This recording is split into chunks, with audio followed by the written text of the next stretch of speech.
Welcome to Chattanooga Civics. I'm Nathan Bird. On Tuesday, March 2nd, the City of Chattanooga will hold elections for both City Council and Mayor. I sat down with Monty Bruell, local entrepreneur, business, and nonprofit consultant, to discuss his campaign for the mayor's seat.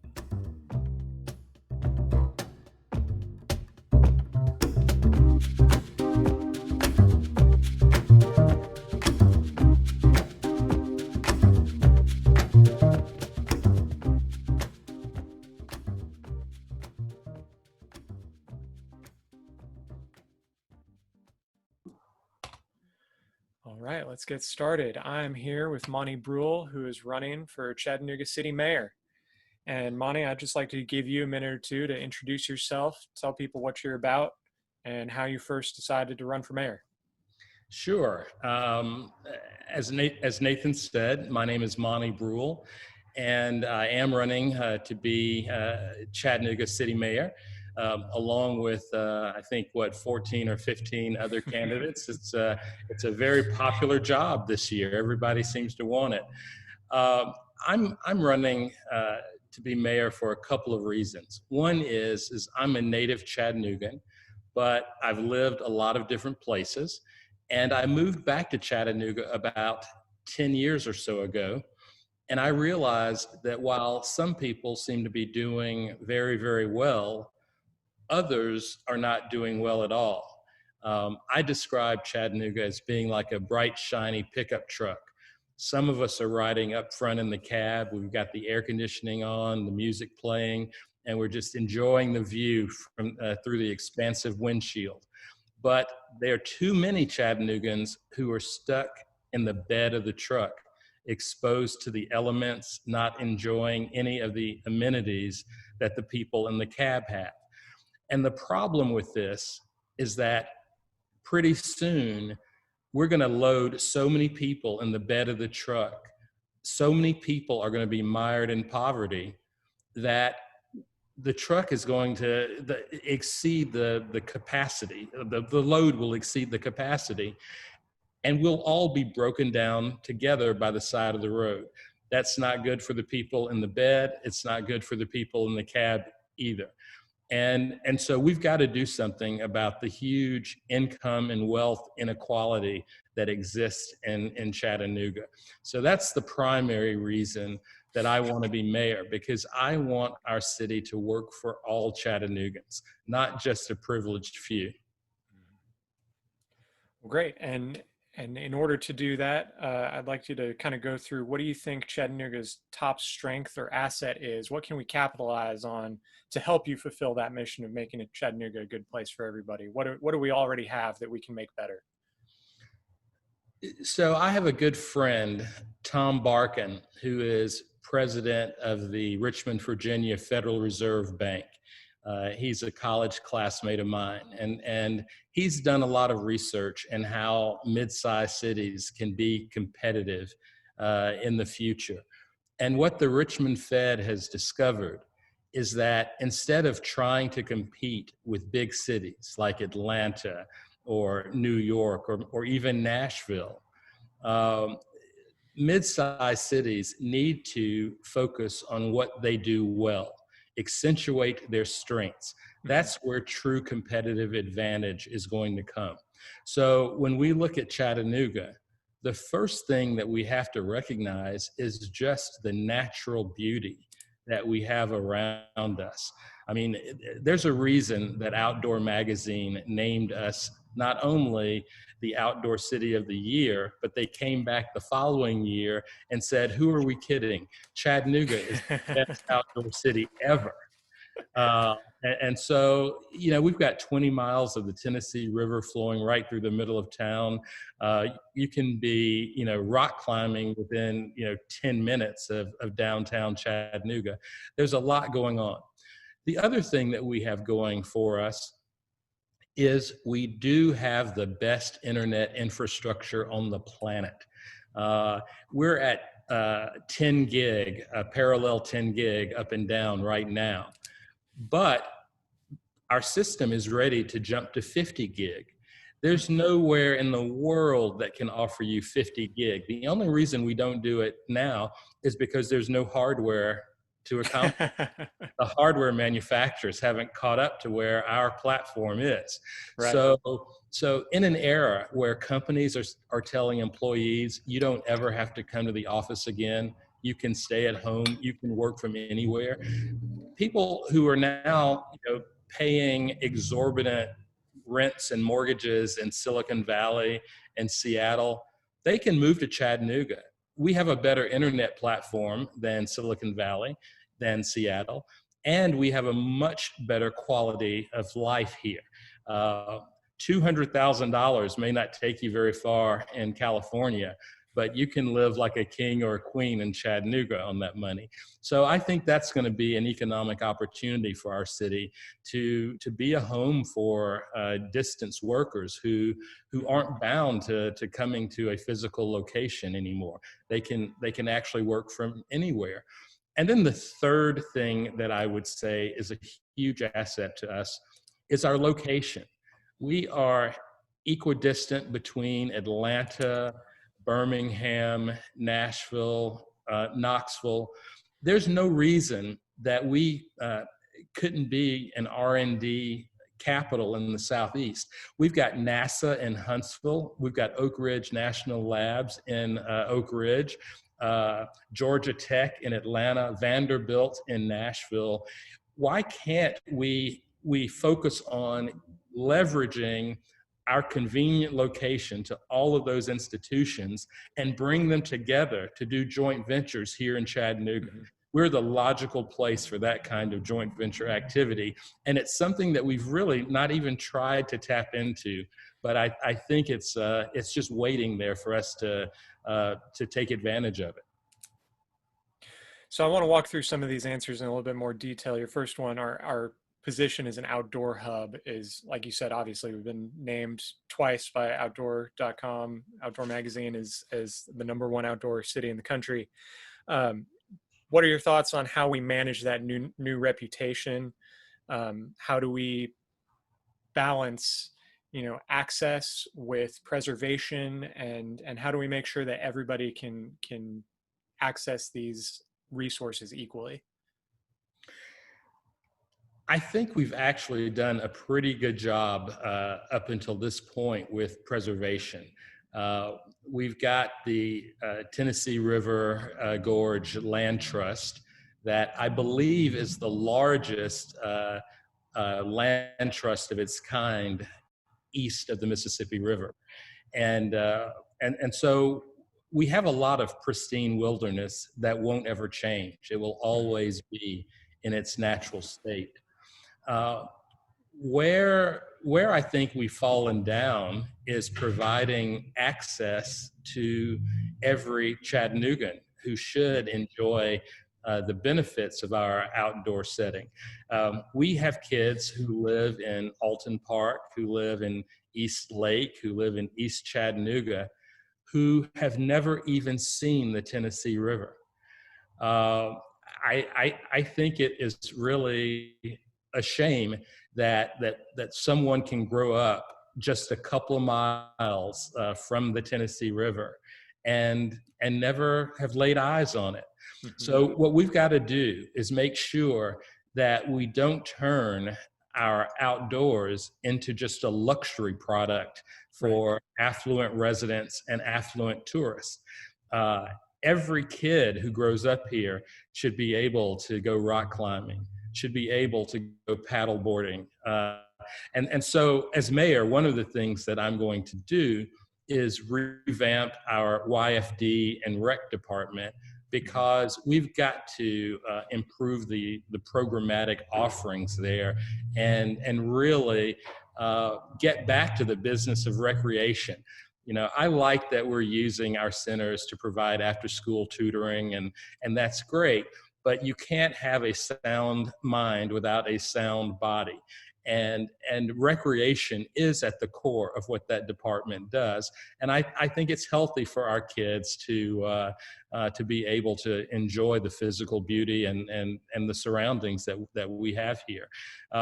The other thing I'll say about the outdoors is that we have relationships with every outdoor company from Nike to Columbia and North Face, all of these companies.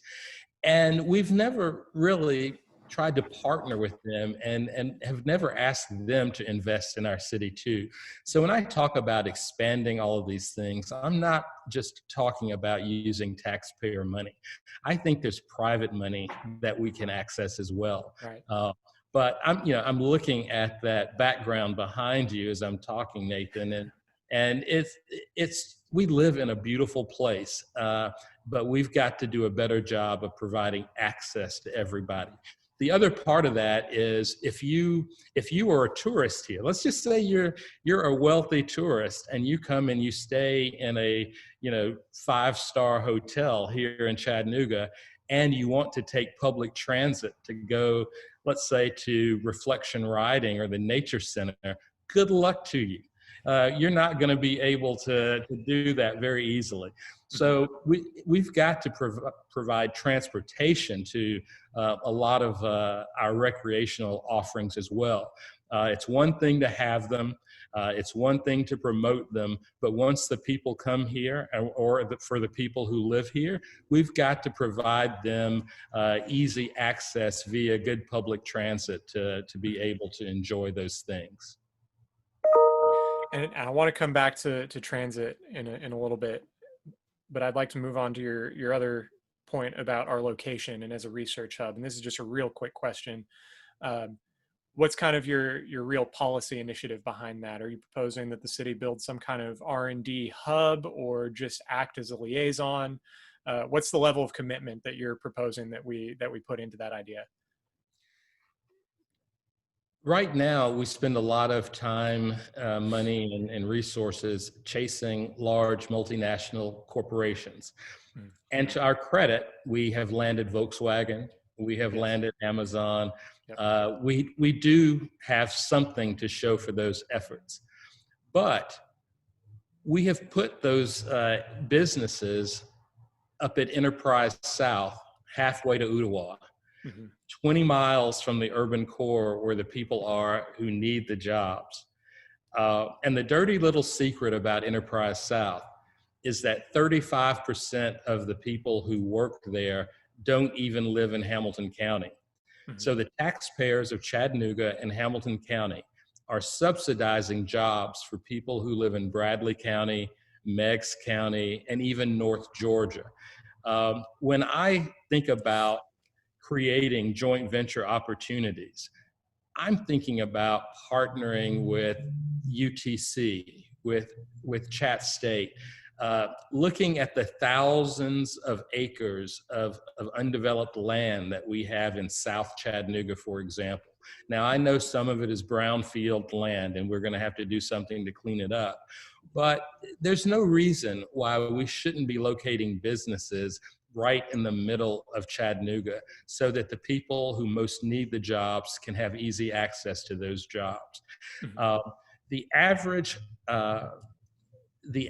wage, I believe, for blue collar workers in Chattanooga is about $700. Is about $700. That must be every other week. So let's say $1,400 a month. The average apartment in downtown Chattanooga costs $1,100 a month. So it's totally unaffordable. We've got to provide better paying jobs for people who live in the inner city to bridge that affordability gap. So when I talk about creating joint venture opportunities, I'm not talking about putting these jobs up in Ottawa. I want to put them in Alton Park in East Chattanooga, right in our urban core, so that people who need the jobs can have easy access to them. And that actually dovetails really well into another question that I have, sort of about development in general, and we'll kind of dive down into some of these details as we go along. But just development, broadly speaking, is a big issue that I hear people bring up a lot. People are worried about overdevelopment. People are worried about underdevelopment. You can't make everybody happy. There's issues like, water quality. Steep slopes is a big one that's been, bouncing back and forth in the city council for at least a year. Um, and some people are worried that there's too much regulation that is making the housing supply too expensive. Some people are worried there's not enough regulation. So just broadly speaking, what is your policy going to be around development, and just the general direction that you think you'll take in terms of regulating development? Yeah. I want to say at the outset that I am pro-development, but I am pro-development that is the right kind of development. Mm-hmm. I want to create in Chattanooga what I would term a clean money economy. And that's an economy that balances economic development, environmental sustainability, and social justice. So it's not development for the sake of development. It's really intentional, deliberate development that adds value to the quality of lives of all Chattanooggans. Now, in general, I think that we've had this good old boys club here in Chattanooga that we're going to have to break up, quite frankly. And I'm just going to be honest about it and say that. When you look at the Regional Planning Commission, it has too many developers on it. We have the foxes guarding the hen house when it comes to development. And I have said in a Regional Planning Commission meeting, I said to them, I said, I want you to do the hard things. I want you to look at our city, and I want you to see what it will take for us to be leaders in development, leaders in sustainability, leaders in social justice. And I said, I'm disappointed with you guys because I see you doing the easy stuff. You're trying to make it easy for you. And I want you to be leaders. I want people to say, look at Chattanooga, because they do the hard stuff and they do it the right way. And as mayor, I'm going to appoint people to the Regional Planning Commission who will be challenging, who will say, no, we're not going to do this way. And so we're going to take a look at things like steep slope development. And there's got to be a limit, right? We can't just see every available patch of land that's on a hillside or ridge side and go, oh, I think maybe we can figure out how to slap a building on that, because that's ridiculous. The city of Chattanooga is the largest owner of impervious surfaces in the city. So we have a huge stormwater runoff problem. How do we address that? Well, we need to look at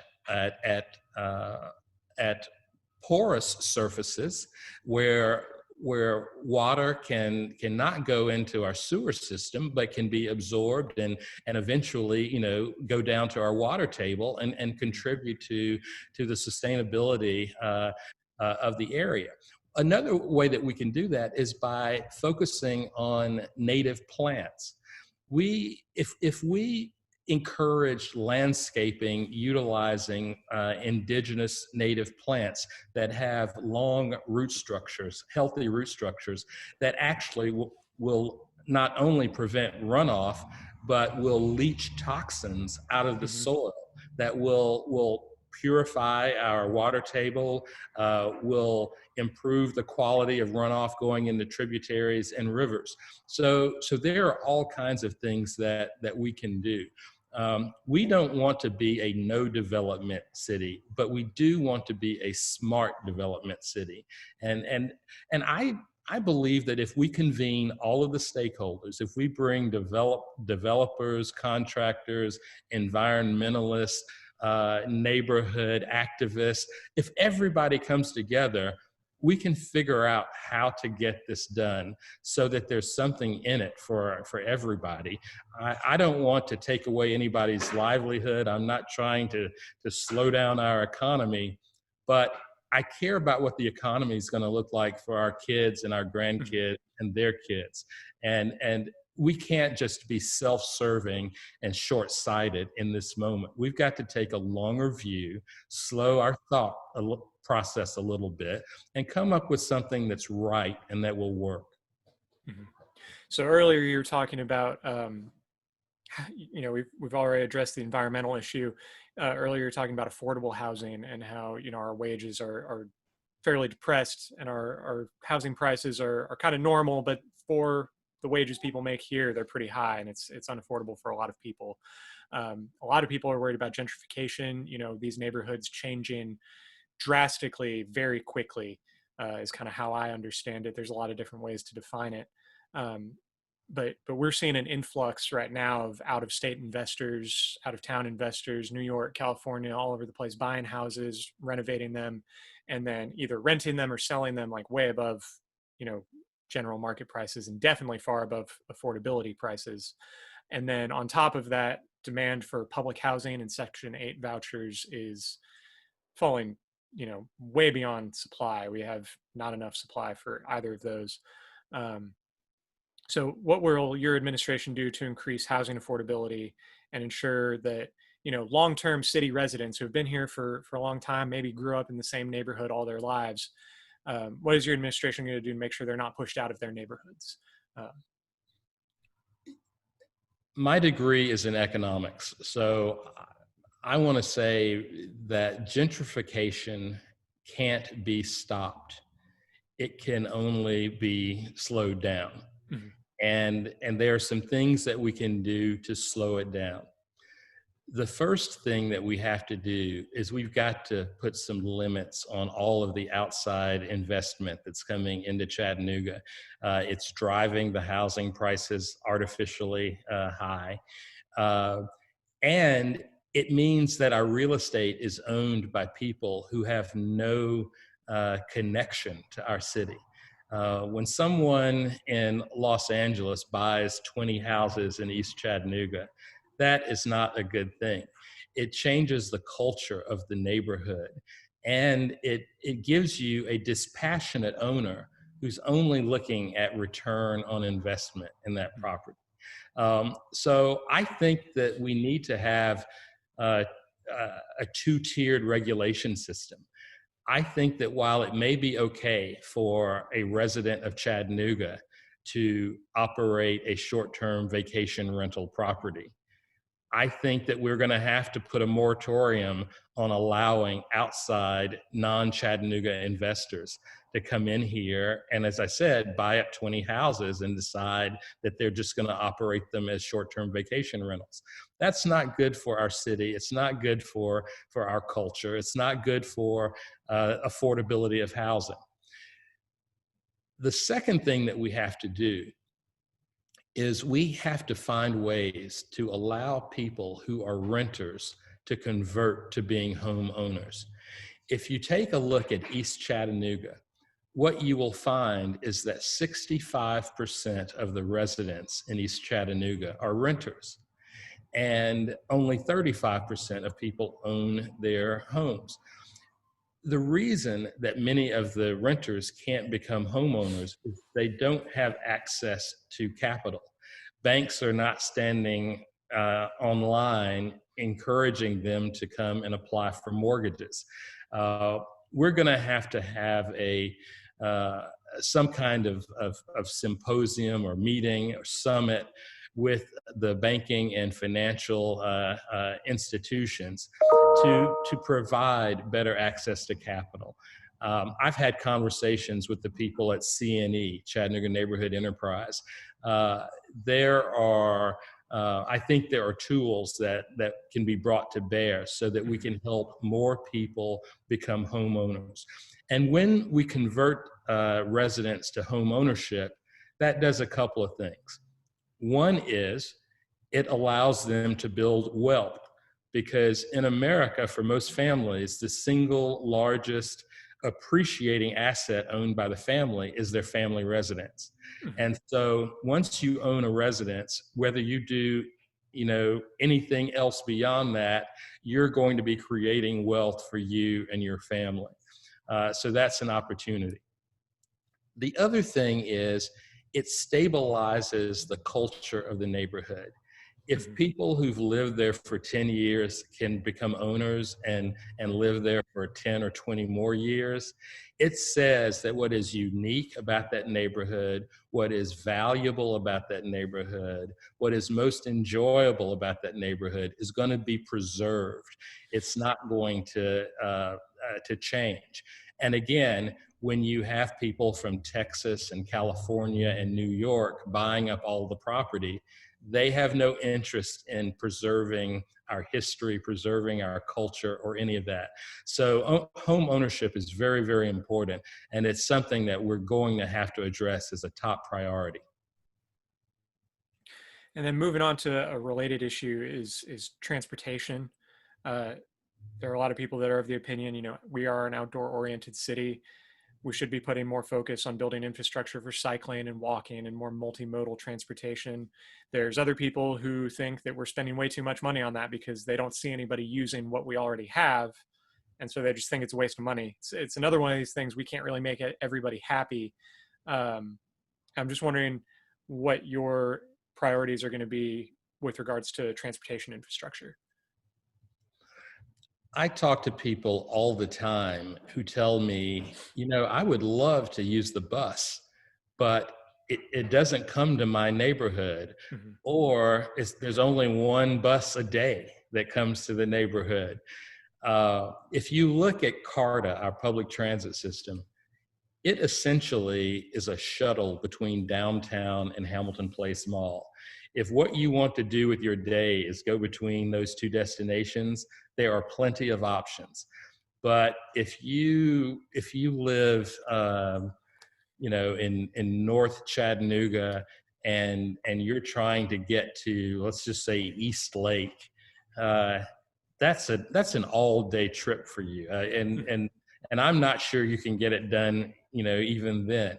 So what I want to do first and foremost is I want to make all of CARTA buses free to ride for all people all the time. Uh, Revenue from fares only covers 11% of CARTA's operating expenses. We're not talking about a lot of money to eliminate fares.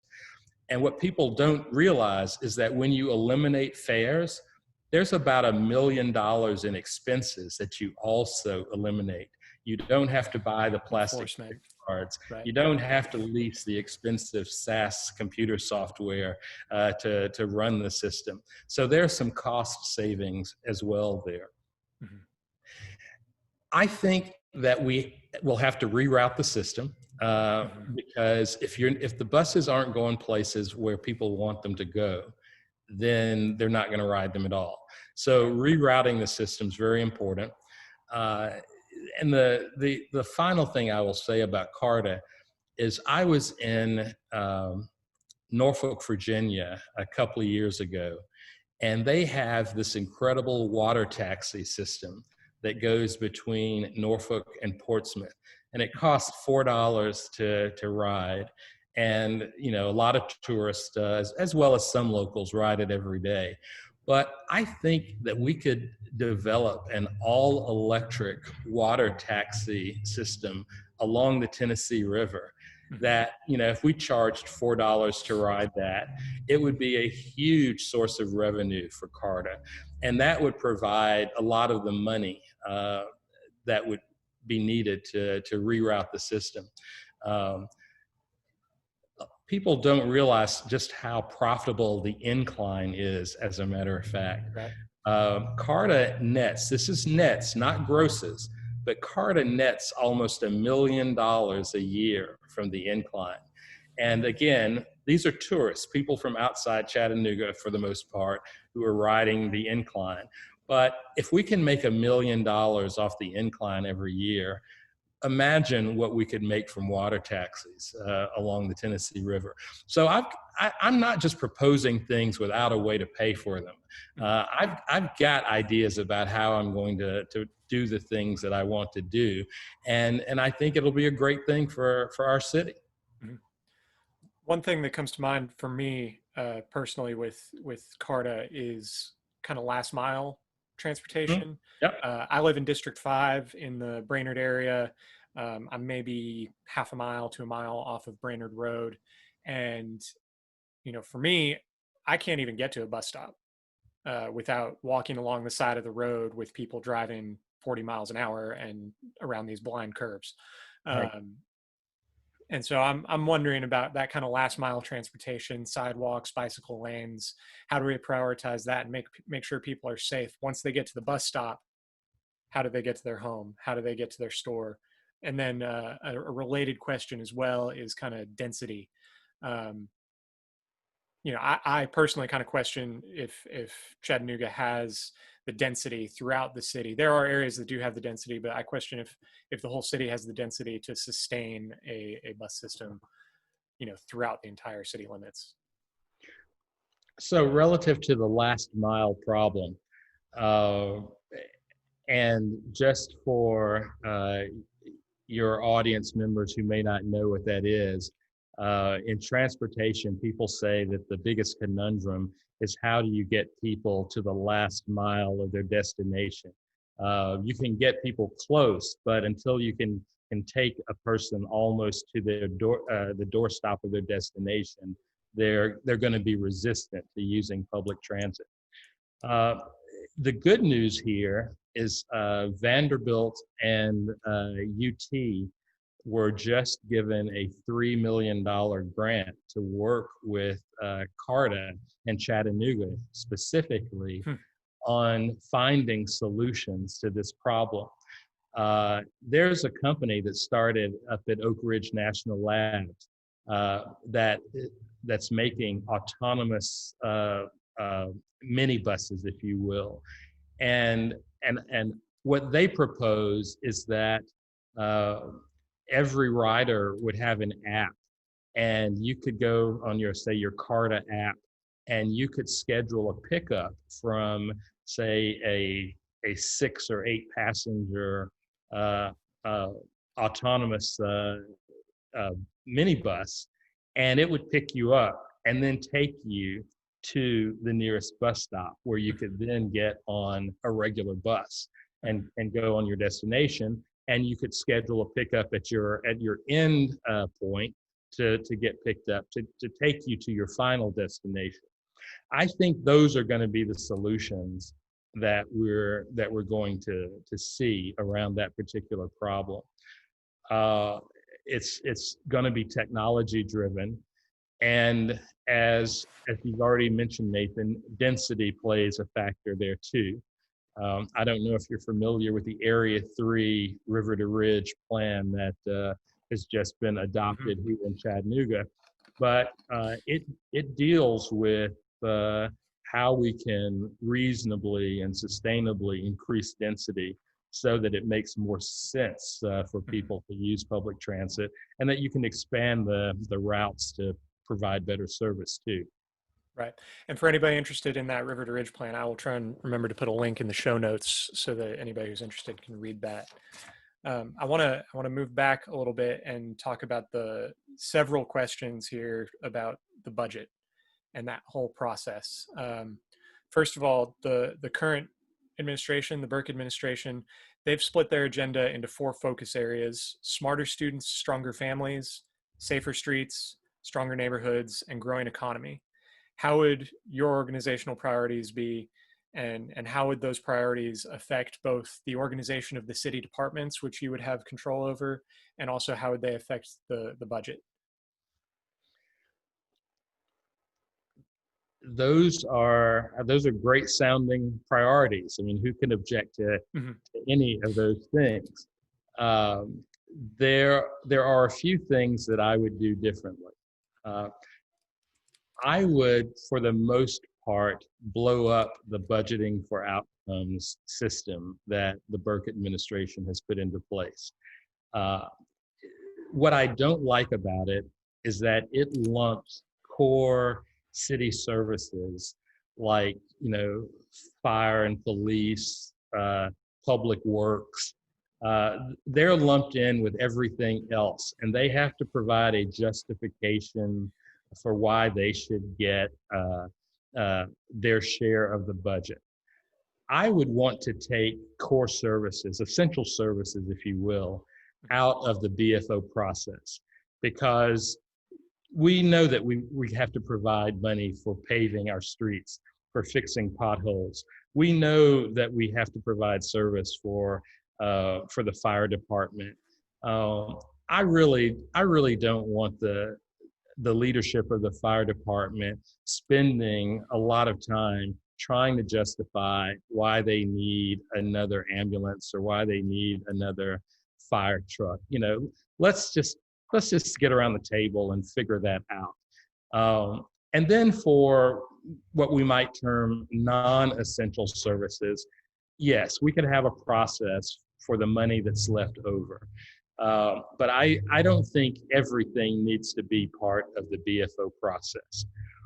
The other thing that I don't really like about it is that despite having public meetings where input is gathered from the public, it's it's not true participatory budgeting.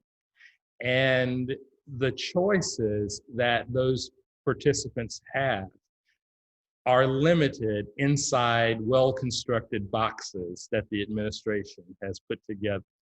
No one gets to go to that meeting with a blank page and go, you know what? I have this idea. Let's spend some money over here on project A. That's not how it works. I compare it to how I would give my daughter choices of clothes to wear when she was uh, in kindergarten, and and I would want her to think that she was picking what she could wear that day, and so I wouldn't just open up the closet door and go, "Hey, what do you want to wear today?" I would go and I would pick out two outfits. And I would say, I'm going to let you choose what to wear today. You can either choose outfit A or outfit B. And she would go, I'll pick outfit B. And she'd be perfectly happy thinking that she'd had total choice. Well, no, she didn't have total choice. She had a very limited choice that was constructed by me. And that's what the BFO process is like. I had already been talking to the Participatory Budgeting Project in New York. They are a nonprofit organization that does participatory budgeting in some of the largest cities in America, including New York. I think that we can bring them to Chattanooga. We can educate citizens about what real participatory budgeting is, and we can set up a process that works. And so instead of giving residents of a neighborhood a lot of false choices and telling them that it's really their decision, I want to say, here's $500,000. How would you like to spend $500,000? Let's come together and you tell me, you tell the city what your priorities are. And, this is going to be really crazy. Suppose several neighborhoods came together and they said, you know what, there's something really big we want to do. So instead of just using the $500,000 for ourselves, we want to pool those resources. And now we've got $2 million. And we can really do something spectacular with that. I don't know any other way to say it, but I think Chattanoogans are going to lose their mind when they see real participatory budget. And it's going to be losing their minds in a good way. We're too paternalistic. We don't trust one another. Our elected officials say, oh, I'm smarter than you are. You've elected me. Don't you worry about this. I'm going to make the right decision. Well, yeah, that works in some areas for sure. But I think that if you are the person who's been living in a neighborhood for 10 years and your kids go to school and your kids play in the park there, don't you know what's really best for your own neighborhood? Right. Yeah. So I think bringing real participatory budgeting to Chattanooga is just going to be a life-altering, mind-blowing experience.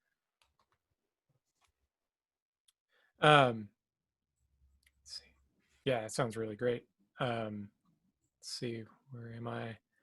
So there are a couple moving on. There are a couple areas of the budget which have come under. Actually, let me back up. Sorry. You did mention before I move on. You did mention taking core services out of the BFO process. Hmm. I was wondering, do you have a list ready of what those core services are, or is that something you're still working through? That's something I'm still working through. I think it's safe to say that the three areas that I listed, public safety, meaning fire and police, Okay. uh, uh, and public works. I think Mhm. those are really essential core areas. We Right. all want our trash picked up. We all want the potholes fixed. We all want the fire department to come when we need them, and we all want to live in safe neighborhoods. So I think we should remove those for sure out of the BFO process. Okay. And then that actually leads in really well. Um, my next question is that, fire and police have both come under particular scrutiny when it comes to the budgeting process. Currently, firefighters they're paid on salary, but when you account for the number of hours that they work, most of them actually only make about $10 an hour, which is below federal poverty wages. And this is really hurting our retention rates. It's something that the fire chief has brought up as a big issue because we're losing firefighters to better paid departments in other cities. And he said at a recent city council meeting that raising pay would require an extra 3.5 million. Um, so how would your administration handle the issue of fire departments and their retention rates and those low wages? I'll come back to the fire department in a second, but the city of Chattanooga has an even bigger problem than this. There are about 3,000 employees of the city of Chattanooga, and 40% of all city workers qualify for some degree of public assistance. Mhm. Um, we do not pay our city workers enough money, be they uh, administrative people who work in City Hall or firemen who are working on the line every day. Um, I have met with the executive committee of our firefighters union, Local 802 here, and um, uh, and I've said to them, I said, look, we've got to get your wages up, but we've got to get the wages of all city workers up too. And by my estimation, it's going to take us about 3 years to totally get everybody up to where they should be. Because when you raise the base pay for an employee, you've got to also raise the wages of the employees who are making more than that to Mhm. be fair to them. And I want to be clear that when I'm talking about a 3-year period to phase in these pay raises, I'm talking about base salary. I'm not talking about performance raises, cost of living raises. The things that workers get every year, they would continue to get. It's the base that I'm talking about. It's going to take us Right. 3 years to phase it in. So that would apply to all city workers and the fire department. Is and that and the fire department too. okay? Absolutely. And uh, and I got really positive feedback from the executive committee of the firefighters union. Mhm. They just want to know what's going to happen. Right. They, you know, Stability. Yeah. right. There's a lot of our workers, and particularly the city workers, have been told um, it's coming. We've got you in next year's budget, right? We can't do it now, but just give us a little time. And but there's been no commitment there. I want to lay it out. I want to say this is what we're able to do now. This is what we're able to do next year, and we're going to continue to do that. I, I think it's also kind of silly that we've got this $70 million rainy day fund, and and even in a pandemic, it's been like pulling teeth to get the city to tap into the rainy day fund. If a pandemic doesn't qualify as a rainy day, I don't know what the definition of a rainy day is. And so I understand that if I take $10 million out of the rainy day fund as mayor, I'm going to have to put it back. It's not like I'm just going to loot it today and it's not going to get put back. But there's no reason why we can't use some of that money to address some of these real, important issues. I believe in the current class entering the fire academy. I want to say that uh, they got something like 100 applications, and then when the applicants found out how low the pay was in Chattanooga, they ended up with only 3 people out of that Oh, wow. 100. So it's a real problem, and we're going to have to do something about it. So I want to come back to that point about the rainy day fund, especially as it relates to the pandemic. But first, I want to ask a question about policing in particular. There's been a lot of conversation around policing especially since the death of George Floyd this summer. There are a lot of different suggestions, and this is another one of those issues. You cannot make everybody happy, but people are talking about, the police are fine the way they are, or they need new training, or we need divestment and reinvestment, or some people are just saying just defund the police and let's come up with a new system altogether. This really came to a front here in town when we proposed the newest budget this last summer, and I think 200 people signed up to speak at the city council meeting because the police department is getting $70 million out of, I think, a $240 million operating budget, something along those lines. So what is your administration going to do to ensure that all Chattanoogan's feel safe? And do you expect to enact any significant changes to the policing budget? Sure. We are going to have to change our total approach to policing and public safety. I have been asked many times, if I'm in favor of defunding the police. And my answer to that question is, I am in favor of radical change for our police department and for the way we deliver public safety. I don't know whether that means a smaller budget or whether that means a larger budget. Because when we start looking at changing hiring practices, changing training practices, hiring mental health professionals, hiring social workers, the total budget for delivering, policing, if you will, I prefer to say public safety, the total budget for delivering public safety may be a larger number, but the department will be radically different. And when I talk about ways in which I would change it, here are some of those ways. We've got to look at the root cause of some of our crime. In conversations I've had with Chief Roddy, he has told me that 65% of all burglaries in Chattanooga are related to some kind of addiction. And so if 65% of burglaries are related to addiction, do you think we solve the burglary problem by just locking up people every time they commit a burglary? Or would it be a better use of our money to actually treat the addiction, to give people the access to rehabilitation that they need? That's the better long-term solution than just locking up the same addicted people over and over and over again. How many people commit crime because they're poor? We live in a city that has a 35% child poverty rate, and this is a pre-COVID number. 2/3 of all households in poverty are headed by single women.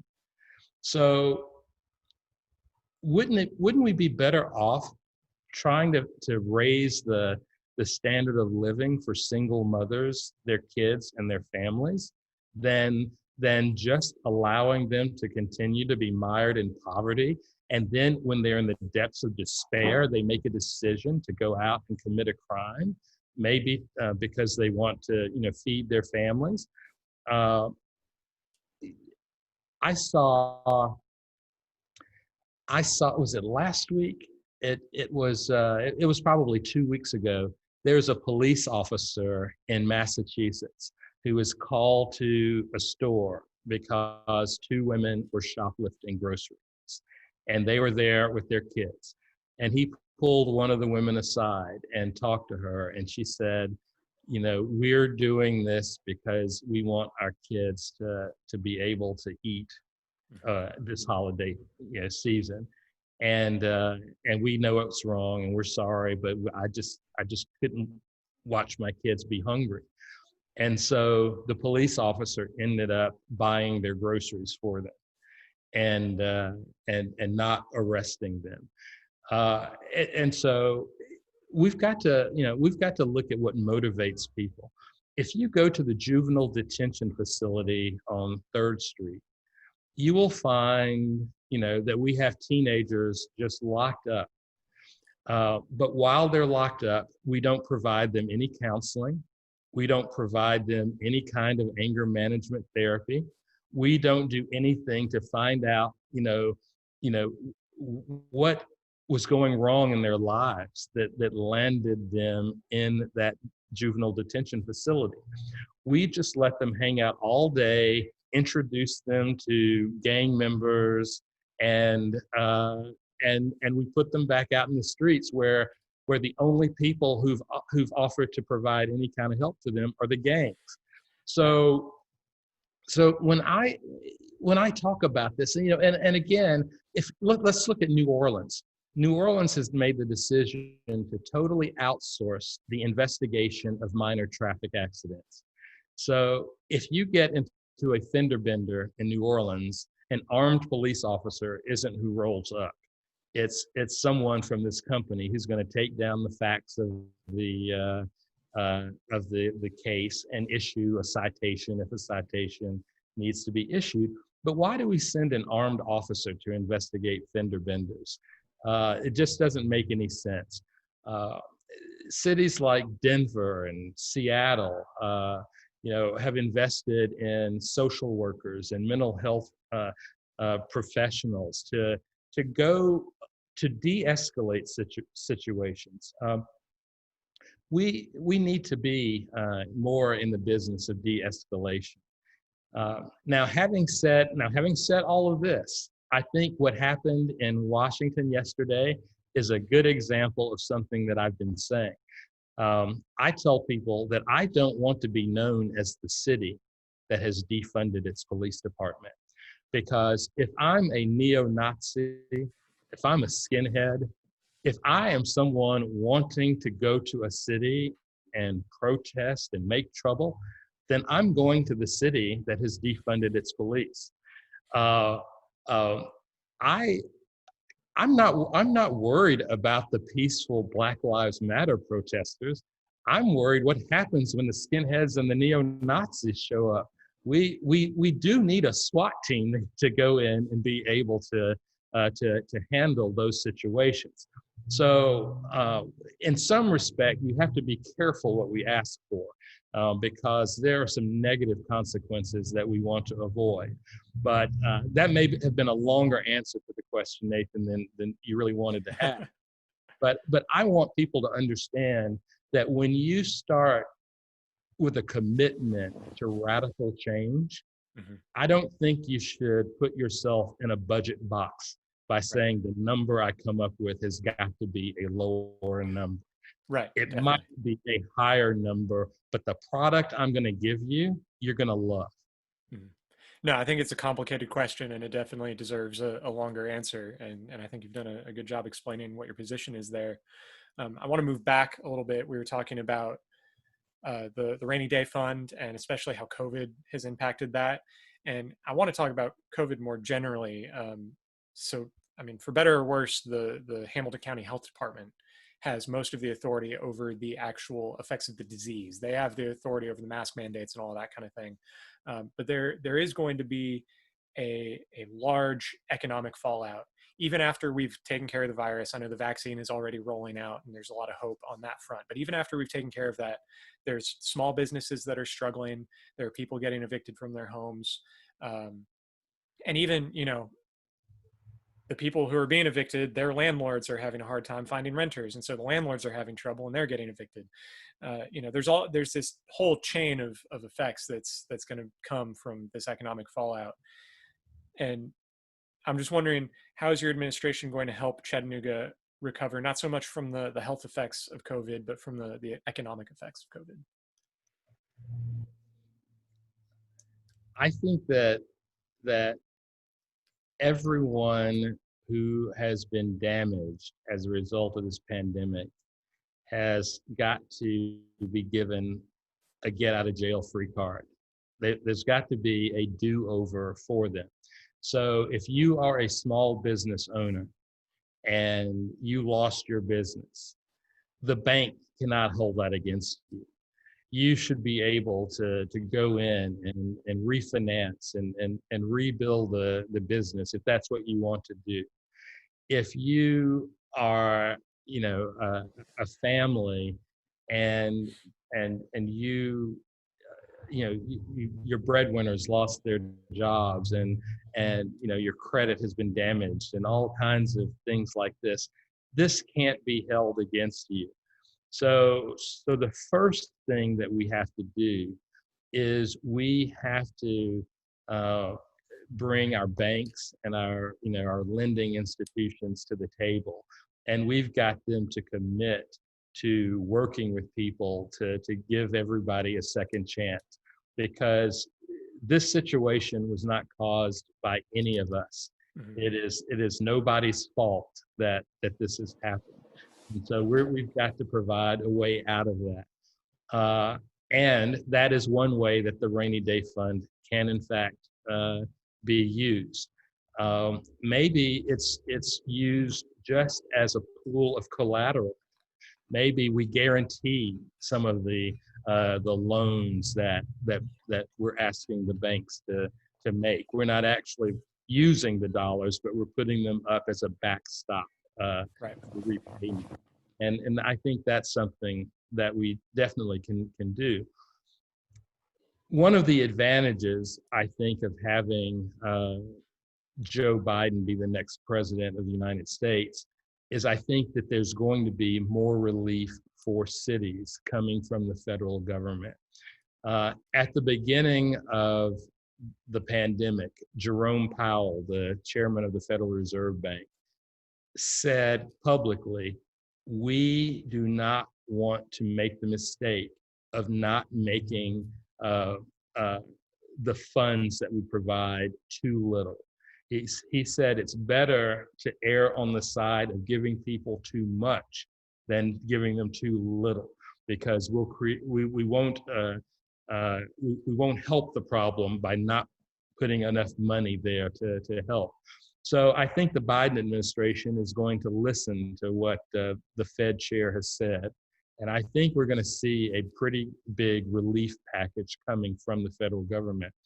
The other thing that's going to come from the federal government is finally cities are going to get an infrastructure package. I think that mayors and city council people all across this country have been holding on for dear life, thinking that surely Congress is going to approve an infrastructure program, and they haven't. They haven't done it. I'm hoping that now that Democrats control all three branches of government, that we're finally going to get an infrastructure program, and that's going to provide some relief. The last thing that I will say is one of the good things that has come out of the pandemic is we have seen our capacity as neighbors, as human beings, as Chattanoogans. We've seen that capacity expand to be able to help each other. And I hope that we don't forget how we came to the aid of our neighbors and our fellow Chattanoogans, and that is something that we continue to do. And government needs to be compassionate. I hear some of my other candidates brag about their business credentials. I should be the mayor because I'm a business person. Well, government's not a business. Government is there to stand in the gap. It's there to take a certain amount of risk on behalf of its citizens, and it's there to prop people up when they need help. And we're in a situation where the next mayoral administration for sure had better have a great deal of compassion and had better be focused every day on improving the lives of people who have been struggling. And if you're lucky to get to the other side of COVID-19 with your life and with some ability to go back to work, then your government should be there to stand with you and to make things easier for you, not to make things harder for you. So there's two follow-up questions I have there. First, with regards to the lenders, talking with lenders, trying to do kind of a reset of sorts. Um, you know, all due respect to the position of mayor and to the city of Chattanooga, but I kind of question the ability of a city of our size to do business with, the largest lender in the country is, I think, Quicken, and they're this multinational corporation that has, however many millions of loans out. Um, I could see something like that working with local credit unions, perhaps, but with these bigger corporations, I'm wondering what the actual feasibility of that is. I was just wondering your thoughts on that, and if you had any more specifics on how you intend to go about that. One of the things that I want to do as mayor is form a council of the mayors of Tennessee's four largest cities: Memphis, Nashville, Knoxville, and Chattanooga. Those four cities account for about 65% of the population of the state of Tennessee. I recognize that it may be difficult for the mayor of Chattanooga to get the attention of some of these large institutions, but everyone is feeling this pain point. It's not just here in Chattanooga.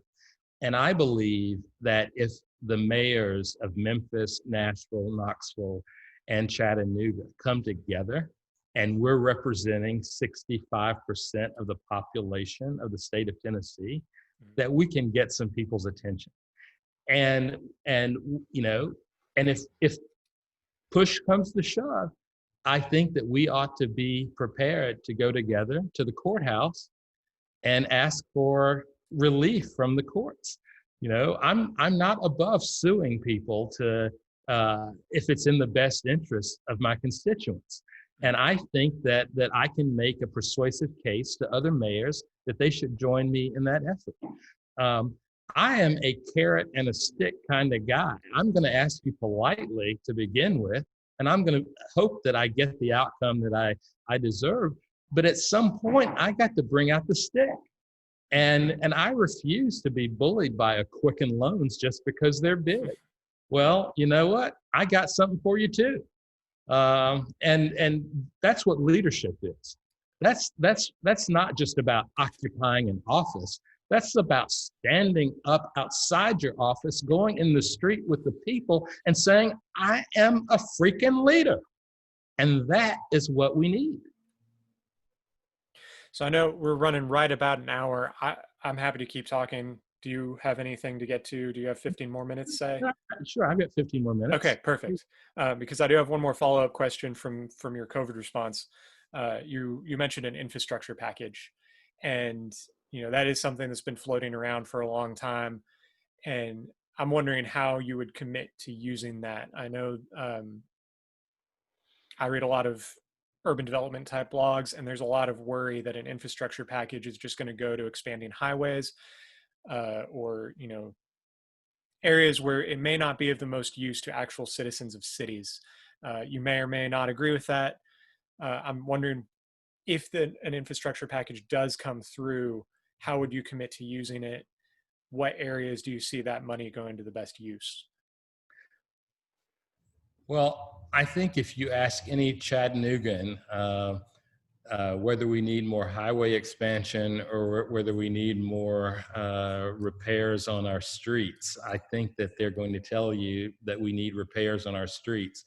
COVID didn't slow down highway expansion very much in Chattanooga. It seemed to keep going. So my primary desire is to provide good paying jobs to Chattanoogans and to improve their standard of living. And I think that we will do that by focusing locally, by focusing on neighborhoods, by focusing on streets. As well, infrastructure is more than just streets. I don't want to minimize that. Infrastructure is our sewers. It's a lot of stuff. But I want to spend any money that we get from the federal government in ways that increase the security, the income, and the wealth of Chattanooga's families. And so that would be my commitment. Until we see what the packages are, it's going to be tough Right, it's hard to say. To nail down those specifics. But in general, I'm going to shy away from those large highway projects that are essentially just wealth transfers from the federal government to large construction entities and their owners, and focus more on neighborhood-based products and projects where I know that Chattanoogans are not only going to benefit, but are also going to be employed. And that's Right. very important to me. Great. Moving on to a somewhat related issue. I know we've talked a little bit about evictions and that sort of thing. Homelessness is a growing issue in the city, and we can only expect it to continue to be an issue with the fallout from COVID-19. What is your administration going to do to address homelessness in the city? The first answer to homelessness is providing housing. The answer to homelessness is a home. So the city owns quite a bit of real estate that either is vacant land or empty buildings, and we're going to have to do things like create urban land trusts to provide affordable housing. So we're going to have to put more city assets in the game.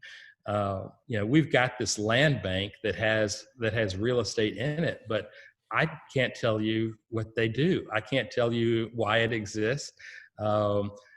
But we have tools that we're going to have to bring to bear, and it's going to be finding ways to incentivize the private sector, but also putting actual real estate assets currently owned by the city to bear to create housing stock.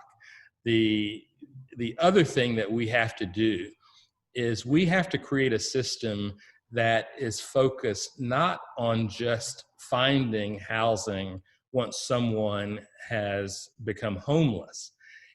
We need to identify people who are in danger of going over the housing cliff.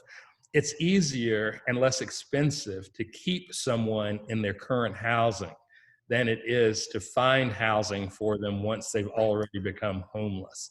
And our current structure focuses on what do we do when someone becomes homeless, but we need to focus on what do we do to keep someone from becoming homeless. That's really a better utilization of resources. And I've got just one last question. It's very open-ended.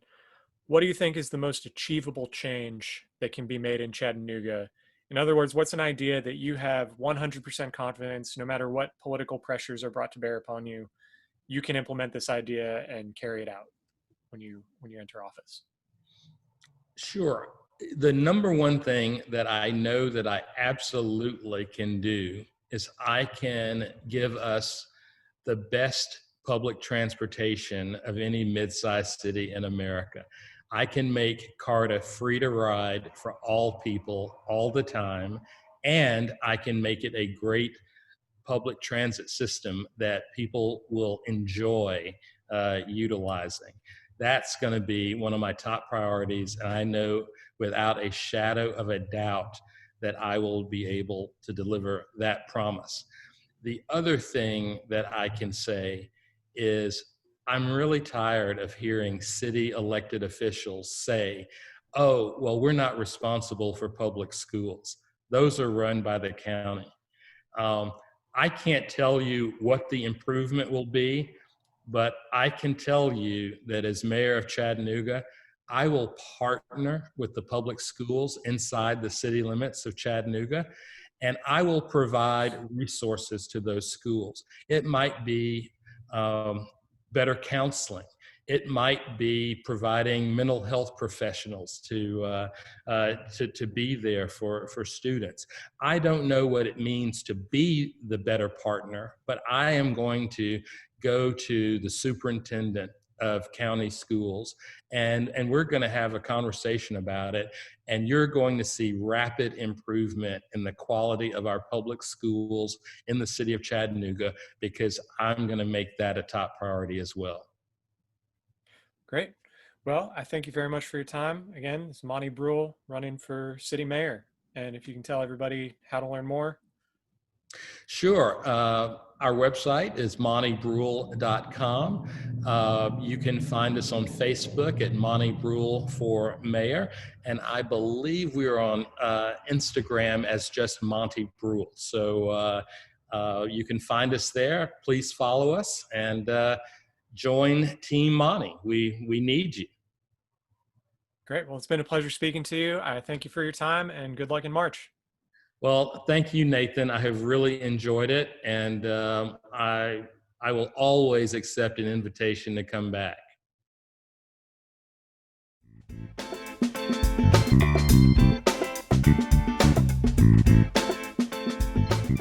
If you want to learn more about the Monty campaign, you can visit his website, montybruell.com.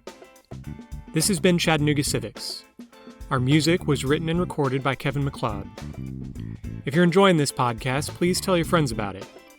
If you have any questions or feedback, send me an email at chattanoogacivics@gmail.com or follow me on Facebook and Twitter @chatcivics. If you're feeling especially generous, you can support the show by using the link in the show notes. Thanks for listening.